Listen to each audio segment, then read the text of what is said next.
In 1993, the world watches in terror as a skirmish between government forces and a potentially dangerous religious cult in Waco, Texas, begins with bloodshed. They were a doomsday cult and they wanted confrontation. Is followed by a tense 51-day standoff and ends in a horrific, fiery blaze. The Branch Davidians are led by a self-proclaimed prophet who takes multiple wives, allegedly has sex with underage girls, and believes he alone knows the secrets of a divine plan for the end of the world. He said full knowledge of the Bible was implanted in his brain. I hear you, Lord. Who was this twisted spiritual leader consumed with the apocalypse? The holy war is imminent, and we must be ready to fight. And how did a lost news truck, an armed raid, and the cult leader's refusal to surrender lead to the loss of scores of lives? My husband, my oldest son, my daughter, my family was gone. A day doesn't go by that I don't think, at least for a minute, about it and the friends I lost. Meet David Koresh, just a charismatic preacher leading his people to the promised land. He lived and died for what he was preaching. Until murder made him famous.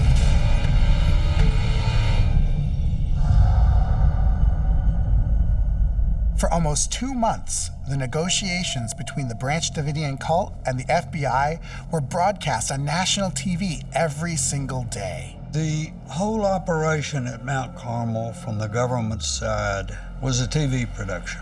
The grunts in the ATF called the February 28th raid Showtime. What they did was put on a big show and announce to the press, come to Waco and film this. You know, we're going to show how smart we are or how tough we are or whatever. Hundreds of journalists went to Waco, Texas to report on every shred of information. In some ways, it was like a reality show. A few short weeks after the siege ended, an NBC TV movie entitled In the Line of Duty, Ambush in Waco premiered. It featured actor Timothy Daley in the role of David Koresh. It's amazing that more than 2 decades later, there's still a big question. Did the FBI fire the first shot and ignite the whole compound? Or did David Koresh tell his followers it was time to kill themselves? David Koresh is born as Vernon Howell in 1959. His mother, Bonnie Sue, is just 14 years old. She was, by her own admission, a prostitute. The first man to take on any father role for young Vernon was an abusive alcoholic. He is the boyfriend of Vernon's young mother. What did I tell you about leaving your toys on the furnace? For alleged disobedience, Vernon's feet are reportedly burned on a hot floor heater. I'm sorry. Please. Bonnie Sue leaves her abusive boyfriend, as well as her son, Vernon. Mama, when are you coming back? Grandma's going to take good care of you.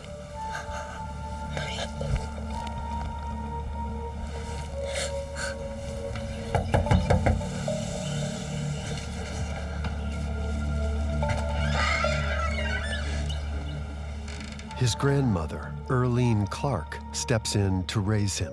Vernon was one of those children who today we would recognize as dyslexic. Due in part to a severe stutter, Vernon is bullied and humiliated by classmates. One of his few sources of solace is religion. He memorized perhaps the whole Bible. As the years pass, Vernon listens to preachers on the radio for hours on end, mimicking their speech in an attempt to overcome his stutter. Read in the Old Testament scriptures about the suffering that the Messiah must endure. Vernon's grandmother really encouraged his love for preaching and took him to a Seventh-day Adventist church. But the church that they went to wasn't all about love and grace, but it was about hellfire and brimstone and the return of Jesus Christ. Vernon had been raised to believe that the end of the world was coming, all sorts of bloody and vengeful events. He became more profound about it, meaning he began to look for signs of it, to interpret passages.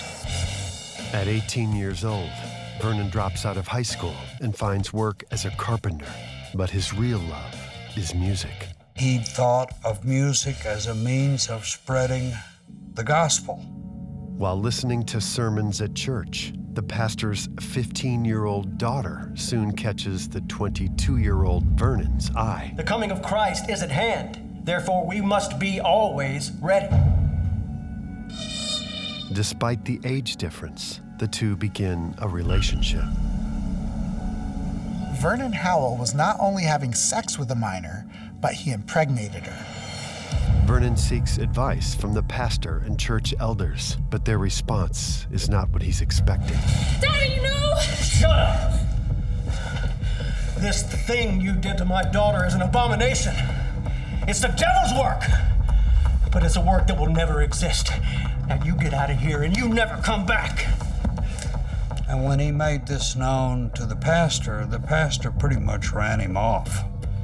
Out of here, damn it! Vernon Howell has been banished from the Seventh-day Adventist church he attends in Houston when he hears about a religious sect in Waco, Texas, called the Branch Davidians. The Branch Davidians had similar beliefs to the Seventh-day Adventists, and they started a compound that they called Mount Carmel. In 1982, Vernon moves to Waco, where the Branch Davidians have been going strong for over 50 years. He shows up there probably for the same reasons that everyone else showed up there. There was some part of the Bible they didn't understand and wanted to figure out, or they had a faith but they felt that it wasn't full enough.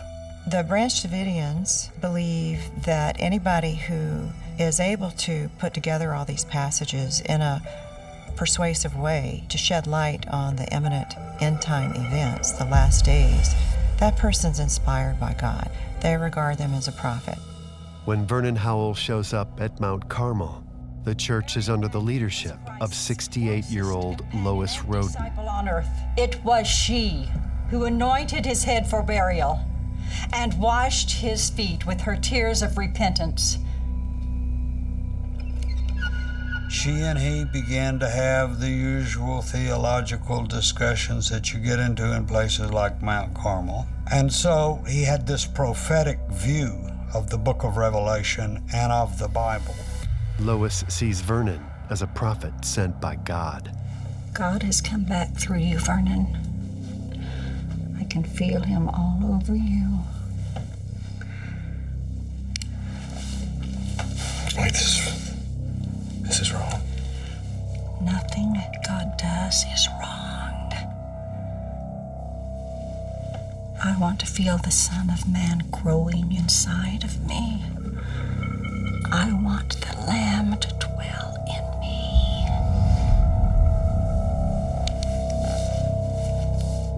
The affair is mutually advantageous, as they both allegedly see an opportunity to procreate in the name of God. They believed that because a character named Sarah in the Old Testament had given birth at the age of 80, that she too could give birth again.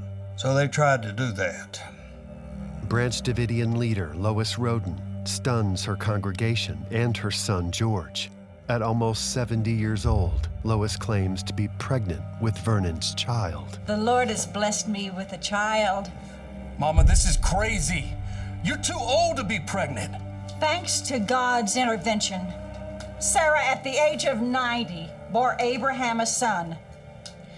I have found favor with God, George. The Lamb he sent me can do anything. To this day, it is unknown if Lois Roden was really pregnant, but she allegedly suffers a miscarriage shortly thereafter. Lois was 68 years old, and she said that she had miscarried Vernon's child. But she still viewed him as her spiritual son, so she turned the pulpit over to him. And that made her biological son very angry. As a self-proclaimed prophet and the new leader of the Branch Davidians, Vernon still believes he must conceive children for God, so he turns his attention to 14-year-old Rachel, who can bear him a child. The thing with prophets They do a lot of things that are strange to the everyday person because God tells them. So if he says, well, God told me to take Rachel, you don't kick up a big fuss. Lois is presumably a woman scorned, but banishing Vernon, who has amassed a group of followers, will not be easy. Now, there are those among us who don't believe. They're trapped in darkness. But light, what does light do to darkness? Drives it out. Drives it out, that's right. And those who love me are the light. George Roden, feeling he's the rightful heir to the Branch Davidian throne, casts Vernon and his flock out by force. No! My daddy built this. I'll be damned if the likes you are gonna take it from me. All right, George. All right, we're leaving, okay? We're leaving. George forced Vernon and his followers off the property at gunpoint.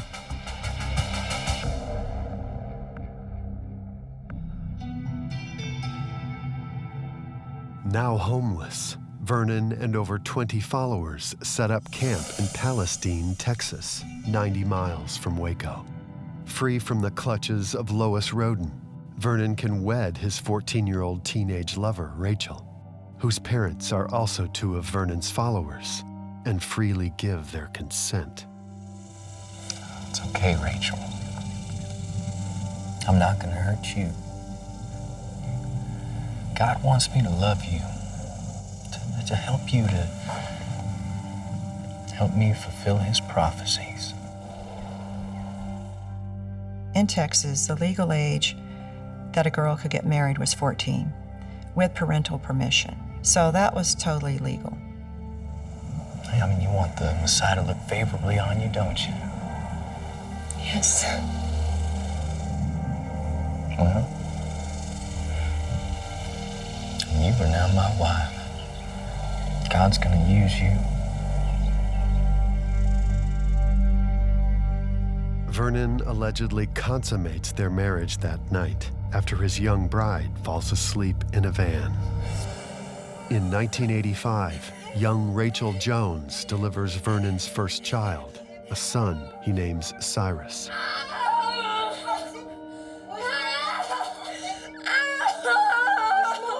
Koresh had a son who would someday follow in his footsteps and rule God's kingdom. David Koresh believed that having children was the best way to grow this movement. For 2 years, Vernon and his followers live in buses and tents without running water or electricity. It was rough living conditions for them. They were basically camping in East Texas. And Vernon took this time to experiment with his message and also redefine what a prophet for the Branch Davidians would be. Vernon also looks to recruit more followers, traveling to college campuses to spread his message. Throughout his ministry, he would go to college campuses, especially religious colleges, and he'd just ask them, he says, how much do you spend on your education? And that's all 30, 40,000, He says, give me 2 weeks and I'll show you more about the Bible than you've ever heard in your whole life.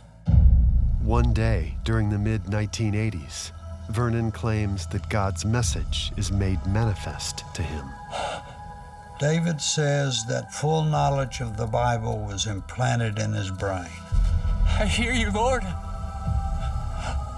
I hear you.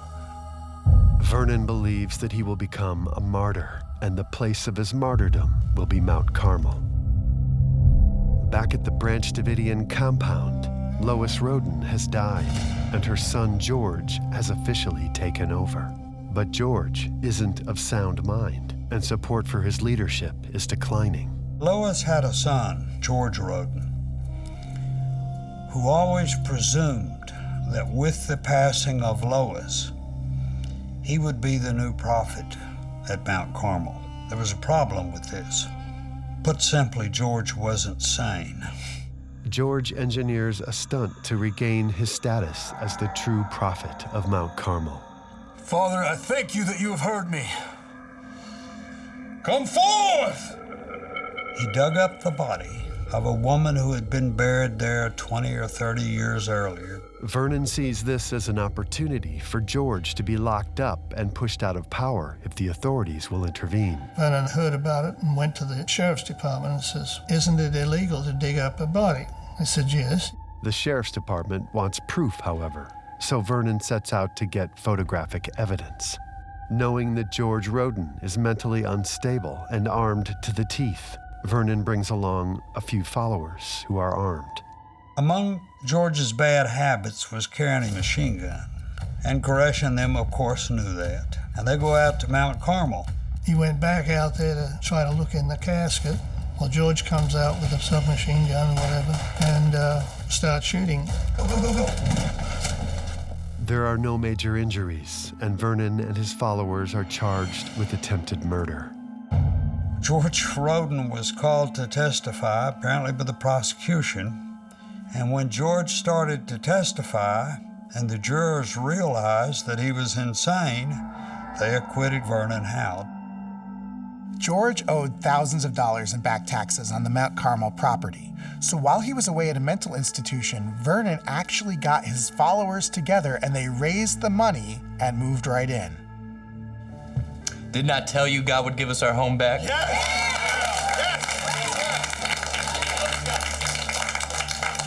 But make no mistake, he did not do it for our comfort. No, he did it so that your apostle, your prophet, could bring forth the 7 seals. With Lois Roden dead and George locked up, Vernon Howell becomes the official leader and prophet of the Branch Davidians. He changes his name to David Koresh. David after King David in the Old Testament. Koresh being a version of the name for Cyrus, a Babylonian king who was kind to the Jews. To David Koresh, this new name meant he was a Messiah, a descendant of David sent to earth to destroy the enemies of God. In Texas, hundreds of people join Koresh for prayer sessions that sometimes last for hours and end with a rock song. Knowing the Bible was our biggest joy. Getting a study twice a day, and then in the evening we'd stay up all night and we'd have our studies late in the night. David was teaching us about the things in the Bible which came to many times the end prophecies, which we believe we were getting closer and closer to. David portrayed himself as an imperfect Messiah and said that the end times were coming soon. The interpretation that David developed of the Bible was that in every generation, God sends a messenger to earth. That meant he was the guy who was going to preside at the end of the world. God has told me to use this flesh, this holy flesh, for his glory. David calls his doctrine the New Light. In it, he states that sex is only for procreation. It is detestable to God. And introduces a controversial idea that all the women in the Branch Davidians are his spiritual wives. And after the New Light was announced, the only person they could sleep with was their husband, David Koresh. You saying you want all women for yourself? No. God wants them. Jesus was unable to spread his seed, but I, an imperfect Messiah, I've been chosen to fulfill this prophecy. You know what? Come on. I don't blame you for not believing. I can barely comprehend it myself. But God is not a man that he should lie. God commands it, it should be. And my husband said, if I knew this was going to happen, I don't know if I would have come. We still saw each other each day. We ate with each other. But that moment when we would not be in the same bed or having children again together. With every female at his disposal, Koresh can freely spread his seed and build what he calls the House of David. Well, David believed he had to have 20-something children to act as judges on the rest of the world in the end times, and that these children had to be the sons of virgins. Pretty hard to find a virgin in Texas who's of adult age. So David perhaps had to select some underage victims. That led him into violating our statutory rape laws. Although Koresh is married to Rachel, he ceremonially weds 3 more women, including Rachel's 12-year-old sister. When David Koresh would choose a young lady to become his wife, he would reportedly give her a Star of David pendant. He explained that God had told him to take certain women or whatever. Should they produce a child, that child was going to be special in the judgment. At this point, there were about 100 Branch Davidians from all around the world, but some of them didn't agree with his practice of sleeping with young women. Those who protest Koresh's practice of having sex with children revolt and leave Mount Carmel. The Australian went to the embassy. Told them children are being abused and little girls are getting raped. How can a man rape his own wife? Wayne, they got a case here? If everyone says the right thing, they don't. Yeah, everybody will say the right thing. I'll make sure of that. Soon, Koresh is reported to authorities. Child Protective Services started investigating David Koresh for his unorthodox practices, and that put him on the government's radar for the very first time. A representative from Child Protective Services investigates the child abuse allegations. Koresh and his faithful are said to have prepared the children for the visit. No, listen to me. You can't do this. But that's a lie. What's a lie to them is the truth to God. They have no faith. They don't understand God's ways. Remember that God will repay each person according to what they've done. You want God to look on you favorably, don't you?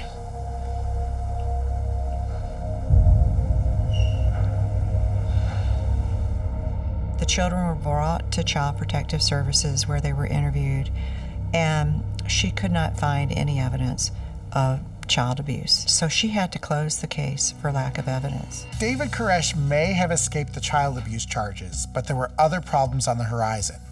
He was stockpiling assault weapons, not only to sell them, but also for his own defense. Witnesses told ATF agents that they frequently heard automatic gunfire coming from the area of the compound. So he went into it as a way to earn money to support his community. There were approximately 125 people out there that they needed to support. They believed that if they were attacked by a non-Christian power, they should defend their faith. The Branch Davidians weren't a peaceful religion sitting out there on Sunday having worship services. They were armed with semi-automatic and fully automatic rifles, so the idea of them being a peaceful religion is just a joke. I mean, there's nothing peaceful about them. There's a scripture in the Bible that talks about God's people fighting. You know, David said that the time for turning the other cheek is gone. So you have the right to defend yourself. To David Koresh, surrender is not an option for him or his followers. Jacob! You get over here now, boy.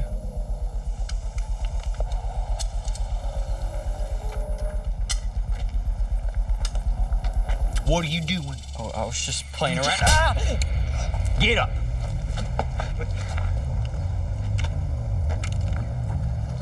You do not play with guns. Do you understand me, you animal? Sir. You are not holding a gun unless you are preparing for the end. And where's this go in the end? Come on, son. It's good, son. These semi-automatic weapons really only have one purpose, and it's to shoot people. So I think that David Koresh had his congregation convinced that the government was going to come for them, and they were amassing a stockpile of weapons to use against the government, which, of course, is exactly what happened. One afternoon, an unwitting delivery driver makes an unexpected discovery. All right. Jacob, come here. Hey, pick that up. The ATF had received tips about military-grade weapons and ammo coming into the compound. The case agents are wondering, well, what are they preparing for? What is it that they need all this stuff for? In 1992, the Bureau of Alcohol, Tobacco, and Firearms, or ATF, begins investigating the Mount Carmel compound with round-the-clock monitoring. They rented a house that sat at the end of that driveway, just across the street. And they put 6 or 8 ATF agents in there who told the Davidians that they were college students. ATF agent Robert Rodriguez approaches the Branch Davidians, posing as a new member in an attempt to get to know Koresh better. Some people say that David knew that they were under surveillance and that there was an undercover agent in their midst. And with all the activity going on outside, you've got to think that he knew that something was wrong. But the ATF allegedly doesn't realize that David is suspicious of the new recruit. They prepare to raid Mount Carmel, practicing tactical maneuvers at nearby Fort Hood. David Koresh preached this doomsday apocalyptic sermon all the time, and he told everybody in his congregation that the government was going to come for them. And, in my opinion, I think he created the scenario in which that would happen. This persecution that David had talked about and preached about was now coming to his doorstep. Koresh even gave a nickname to the Mount Carmel compound. He called it Ranch Apocalypse. The ATF have a myriad of reasons to get inside Mount Carmel. Authorities fear that Koresh will lead his congregation to start a holy war if they don't intervene quickly. We had been briefed on approximately how many guns David Koresh had. We knew that it could be very violent, so the element of surprise was crucial to us. The ATF is ready to raid the compound. But on February 27, 1993, just one day before the raid, the Waco Tribune-Herald introduces David Koresh to the world. It published the first of a series called The Sinful Messiah. Sort of the theme is, well, here's a guy out there doing all this illegal stuff and no one seems to be doing anything about it. On Saturday afternoon, David said, go outside and play football or something, run around, just show that we're just a normal church. We were thinking that they would become nervous that the government was actually preparing to do something. To us, it was kind of a bad omen. The ATF's plan is to raid the compound after church, once the men have left the building and the women and children are alone inside. ATF agents will arrest David Koresh and anyone who resists. But there were 2 main problems on the morning of the raid. First of all, the weather was bad, so all the men had to stay inside with the women and children in the compound. The second problem was that the news media got wind of the raid. To this day, it is not certain who tipped them off. And at least one of those TV crews got lost on the way and had to ask a postman for directions. However, the news crew has no idea that the postman is a Branch Davidian, who immediately tips off David Koresh. He specifically said ATF and the National Guard are coming, and that's exactly who was coming. We felt the devil was very angry with what was happening. We were reading and studying and changing our lives every day. So as a result, we were being a target of the devil. Koresh prepares his congregation for a showdown, but first he has to excise the traitor in their midst. I've never felt it more strongly. Armageddon is near. The holy war is imminent, and we must be ready to fight. Are you ready to fight? Yes! I said, are you ready to fight? Yes! One of you must betray me. Has already betrayed me.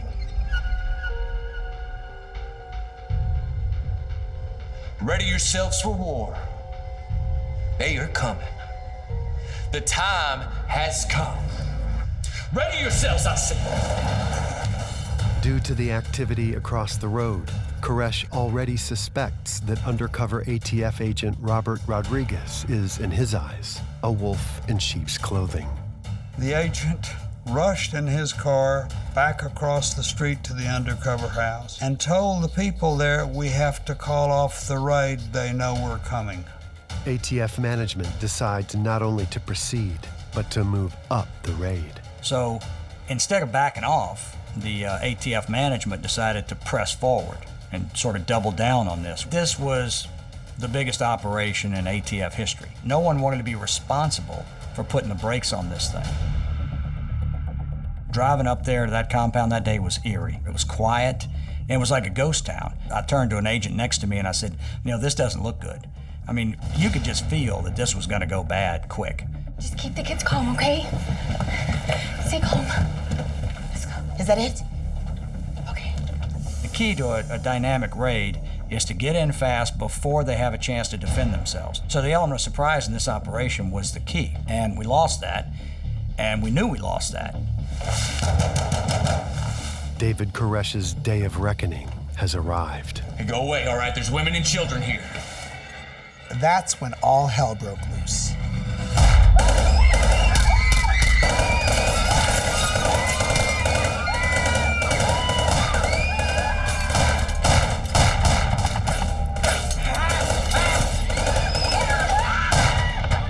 We don't know if the first shots were fired from helicopters in the air by ATF agents, or if the first shots were fired from inside Mount Carmel at the ATF agents.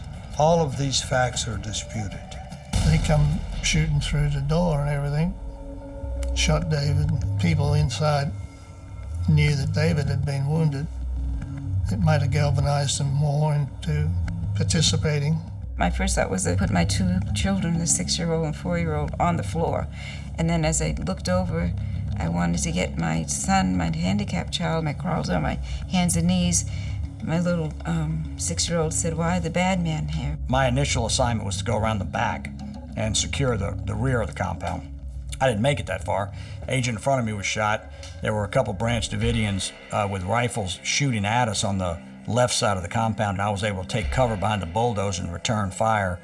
People on both sides of the conflict attempt to end the gunfight, but each ceasefire is met with resumed violence. Hello? Yeah, this is Lieutenant Lynch. May I help you? Yeah, there's 75 men around our building and they're shooting at us in Mount Carmel. Mount Carmel? Yeah, tell them there's children and women in here and to call it off. Once we were there and pinned down, we were wondering how we're going to get out. And one of the agents near me said, "Well, I hope the local police are coming." And I looked at him and I said, "There's no one coming. I mean, we're it." After a 2.5-hour gunfight between the Branch Davidians and the ATF, 10 people are dead and 32 are injured. We had 2 agents dead on the roof. You have 2 other agents dead around the front of the compound, and just a dozen or so wounded who some could walk, some couldn't walk. The ATF had not drawn up a backup plan. They used a couple of civilian pickups. They carried each other. The footage of that retreat will break your heart. I was helping to carry a dead agent, and we were trying to put him in the back of the ambulance, but the ambulance was packed with wounded agents. So we ended up having to take a dead ATF agent and put him in the front seat right next to the driver. Inside the compound, Koresh is severely wounded, but refuses treatment.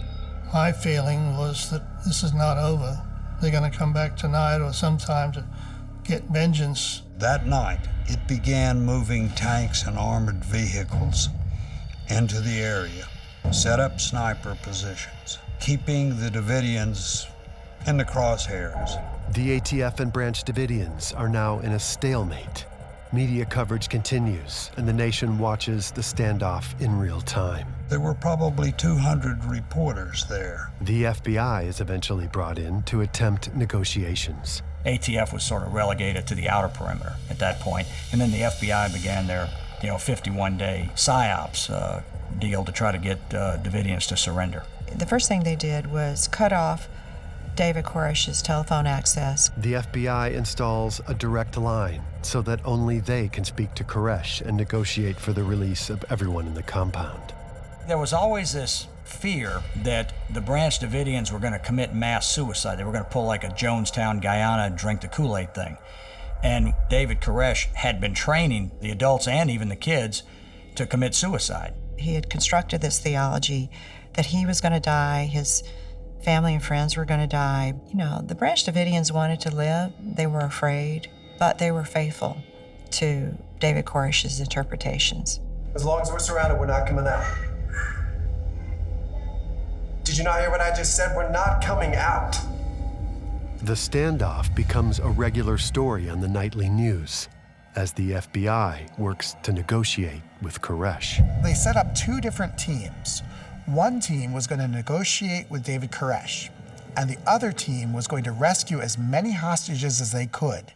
The FBI convinces Koresh to release a handful of members, including Sheila Martin and some children who are not his own. And as I told my husband goodbye, he kissed me on the cheek.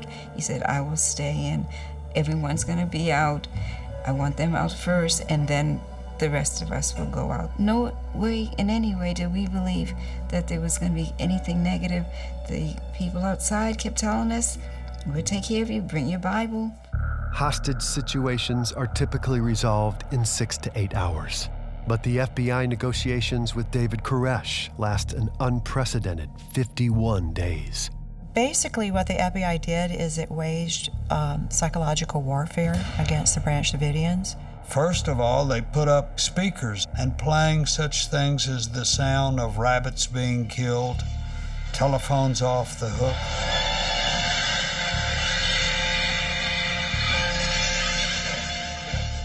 They were subjected to sleep deprivation, food deprivation, water deprivation. It was trying to make life unbearable inside. Mama, we could die. We may leave this body behind, but we'll never die. David Koresh told the negotiators that their tactic of blasting loud music and noise into the compound was actually backfiring on them. And what it was doing, it was proving David Koresh's prophecies that they were going to be opposed and ultimately assaulted again and killed by the agents, the satanic agents that are described in the book of Revelation. Meanwhile, the press is assembled down the road, impatiently waiting for a big showdown. So the FBI and the world saw that the women and children, and for that matter, the males at Mount Carmel, were endangered and should come out, should surrender. But the people in Mount Carmel felt they were in something like Noah's Ark. When you're in Noah's Ark, you don't jump out. Despite the fact that Branch Davidians have killed 4 ATF agents, they do gain supporters. Protesters gather down the road to stand against what they see as the government encroaching upon the land and gun rights of private citizens. Standing in the crowd is a young man named Timothy McVeigh, who himself will become infamous just 2 years later. Finally, Koresh offers to release everyone at Mount Carmel, but only if he can first write his religious credo, the 7 Seals. So the FBI said, this is just another stunt by David Koresh to buy time, and it decided to go in and put an end to things. But the decision to go in and take action had devastating consequences. The epic standoff between law enforcement and the Branch Davidians has reached its tipping point. After a 51-day standoff, the government has had enough. As long as we're surrounded, we're not coming out. Concerned about deteriorating conditions and agent fatigue, the FBI suggests the use of tear gas. Newly appointed U.S. Attorney General Janet Reno approves the plan. Day 51 started with an announcement they were going to start spraying gas in. So I put a gas mask on. We know there was none for the kids. They don't make them that small, And sure enough, they start, breaching the walls. I think law enforcement was counting on the Branch Davidians' natural parental instincts to release their children. The Branch Davidians allegedly feel such a strong allegiance to Koresh, they refuse to leave, and the adults quickly fight back. They were firing at the armored vehicles. FBI, unlike ATF, had a lot more than canvas tarps covering them. They were in military-style armored vehicles. Bullets were just dinging off of them. The FBI continues to penetrate the compound and pour in tear gas. Take the children to the chambers. I don't fault the FBI for being too aggressive. You just can't put up with this forever. Unfortunately, the Branch Davidians made a choice not to release their children. They could have done it at any time, but they just didn't. They put the children and their mothers accompanied them inside a concrete room. They wanted to keep their children in Mount Carmel where God was in control. And if their children had to die, or if the mothers had to die, that was God's undertaking, so they were not afraid of death. Several of us were in the chapel when somebody yelled out, "The building's on fire." We don't know if the fire started because the Davidians lit it on fire in a deliberate attempt to burn down the building, or whether it may have been accidentally started. What are we supposed to do now? Pray.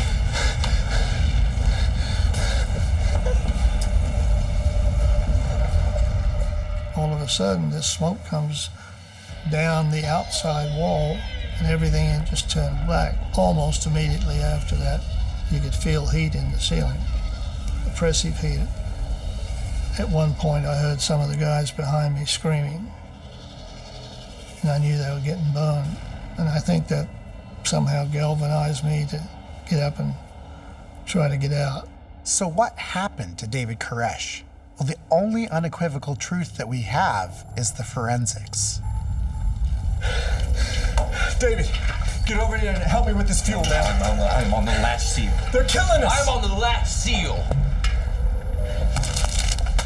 What the hell are you doing?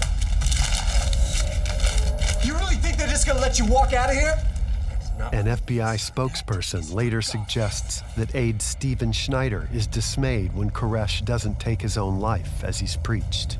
Feeling that Koresh is a fraud, he allegedly takes matters into his own hands.